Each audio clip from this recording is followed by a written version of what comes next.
చేశారు, శిక్షించాలి అని చెప్పి మా విష్ణుకుమార్ రాజు గారు గట్టిగా చెప్పారు. కానీ కొన్ని వేల కోట్లు రకరకాల ఇష్యూస్లో దుర్వినియోగం అయినాయి.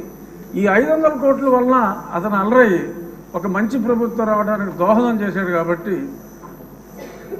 అంటే నెగిటివిటీలో పాజిటివిటీ వెతుక్కోవటం. సో అంచేత 500 కోట్లు ఖర్చు పెట్టి ఆయన కట్టుకున్నది ఇల్లు కాదు, ఆయన రాజకీయ సమాధి కట్టుకున్నాడని చెప్పి భావిస్తూ 500 కోట్లని మనం క్షమించేయచ్చు. చూడవలసిన వాటి మీద ఎలా అధ్యయనం చేయాలో చూడాలని perhaps this is my last speech.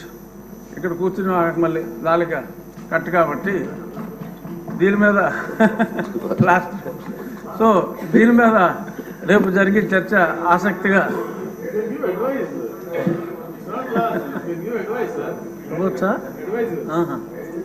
So ఇది నా పర్సనల్ ఒపీనియన్లో, అంటే నేను వేసిన కేసు కూడా అప్పుడు కొట్టివేయమని అడిగాం, ఇప్పుడు కొట్టివేయకూడదు. కాబట్టి నా కేసు కూడా ఇంకా ఇన్ఫ్లక్చువస్గా నేను వెనక్కి తీసుకుంటాను. రామకృష్ణ బాబు గారు కూడా అసెట్ ఉండాలి కాబట్టి అప్పుడు మేమంతా కూల్చేమన్నాం.